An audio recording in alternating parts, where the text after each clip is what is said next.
Thank you for the introduction. Thank you for allowing me to present today. Arjen did a great job presenting LEGA-C and how, with the statistical power of LEGA-C, we can draw representative conclusions about galaxies at redshift 0.8. So I also wanted to add that with these numbers, we can draw conclusions about rare and transient phases of galaxy evolution. So here you see the mass size plane divided in quiescent in red and star forming in blue. And as you know, the average size of star forming and quiescent galaxies changes over time, of the quiescent and star forming populations changes over time. This is partly due to the evolution of individual galaxies and partly due to the general populations changing. For example, through the influx of star-forming galaxies that have recently become quiescent to the quiescent population. So I will show here that using integrated properties that you get with LEGA-C, you can only go so far. By using the resolved properties of LEGA-C, something that, for example, we didn't have with the LEGA-C SDSS, you can disentangle some of the physical processes that drive evolution of galaxies on this plane. In particular, we will also see how we can use the internal structure of the star populations to connect or disconnect progenitors from children galaxies. And we will also briefly see how we can validate mass-weighted sizes and other SED methods.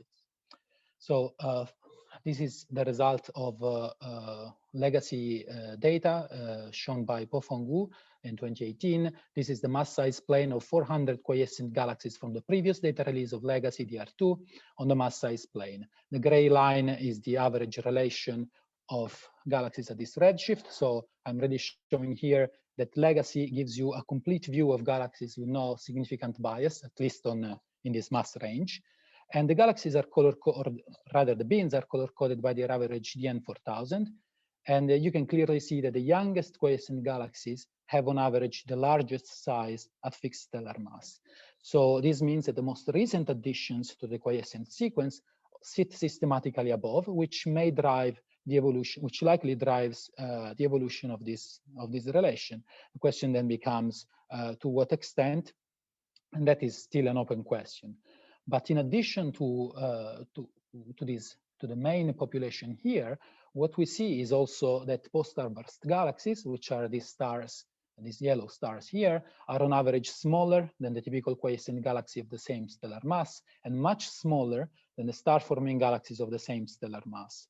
So this naturally begs the question of where these galaxies originated on the mass size plane, whether they originated in the star-forming sequence, or for example, whether they were not visible before their post-starburst phase. For example, they were heavily dust obscured.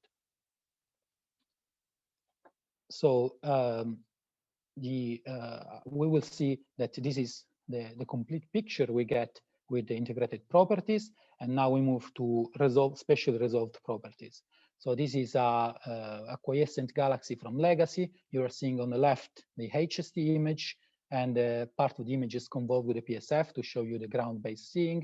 And you see the slit, and also in the black dashed line is the slit profile. So the red and blue squares represent a central and a pixel 1 arc second away.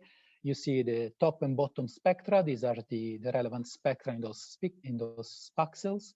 And the red is the best PPXF fit using the MILES stellar templates. And the central panel shows you the difference between the top and bottom, well, the ratio between the bottom and top spectrum in relative units. So you see in red the ratio of the best fits, and you see that there is this upturn at blue wavelengths, indicating a younger and or metal poorer stellar population.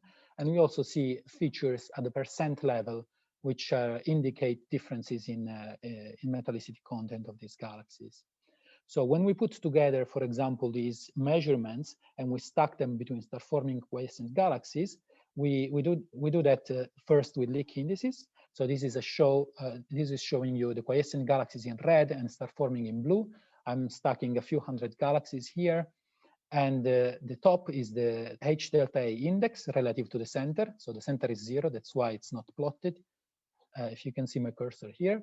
And the bottom shows you iron 4383. So the fact that the gradients are positive for both the star-forming and quiescent population, indicates that these two populations are broadly consistent, and so that it suggests that probably they formed in an inside-out fashion, at least in their central regions, and there was no substantial structural change, again, in the central regions when moving from the star-forming to the quiescent population.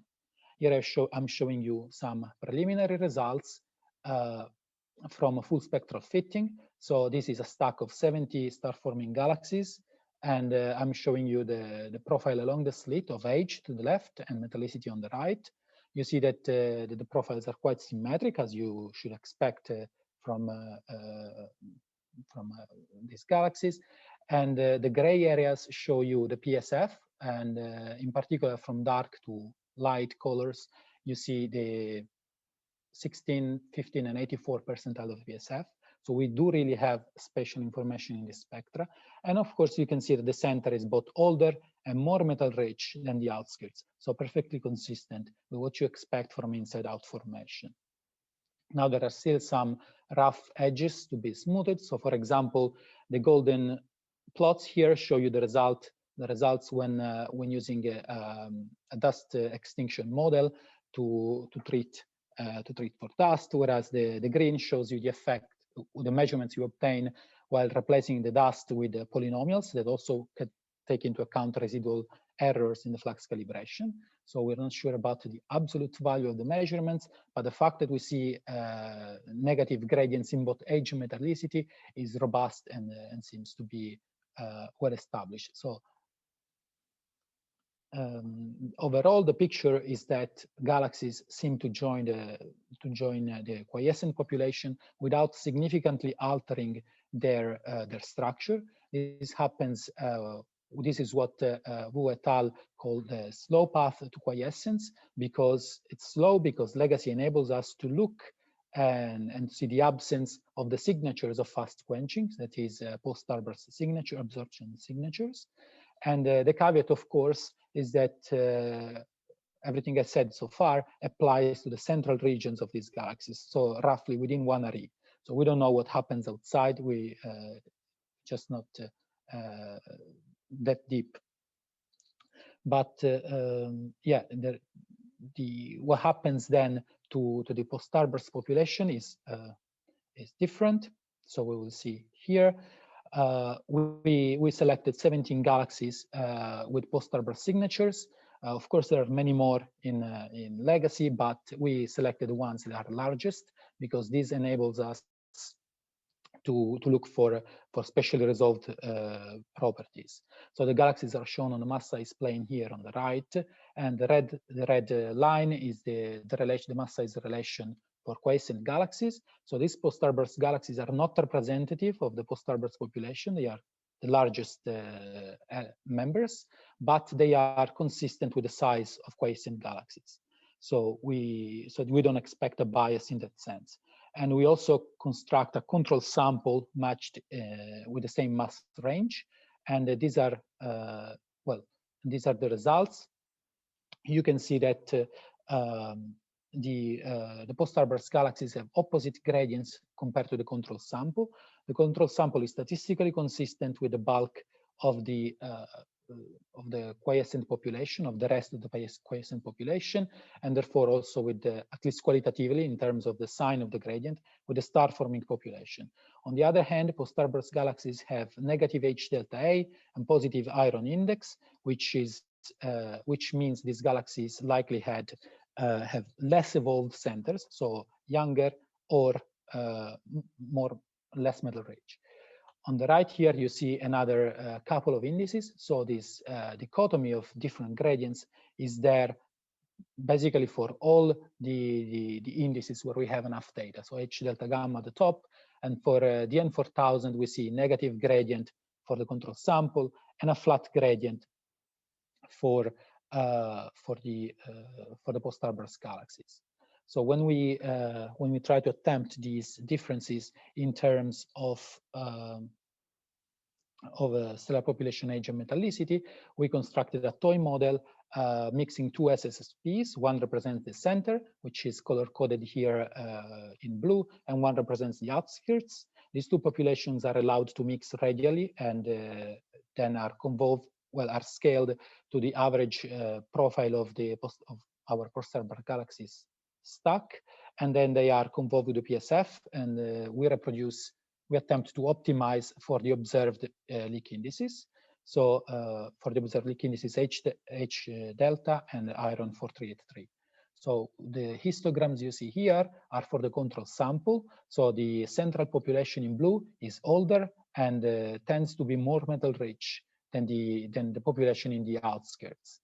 In contrast, for the post-Hilbert sample on the right, you see that the central population is younger and tendentially has the same metallicity of the population in the outskirts. So this means that going back in redshift in time, you would need to remove the central population from this stack of post-Hilbert galaxies. This means that these galaxies were originally larger in terms of mass-weighted size and much larger in terms of light-weighted size. So we can conclude that they originated somewhere above the quiescent sequence in terms of inside the mass size plane.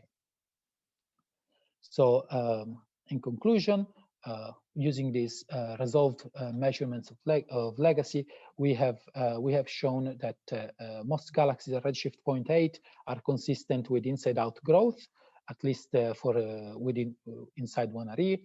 And then this is consistent with slow quenching because we don't see post-starburst signatures for most of the quiescent galaxies, and with little structural change because the youngest quiescent galaxies are consistent with the size of the star-forming sequence.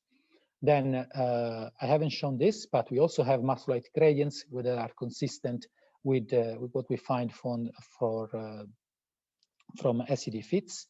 And finally, we've shown that post-starburst galaxies, at least on average, in terms of a stack, are consistent with a central starburst that altered their size, so their structure, just before they became quiescent. So this is associated with for example, gas-rich mergers that where gas is torqued towards the center of the galaxy and originates a starburst.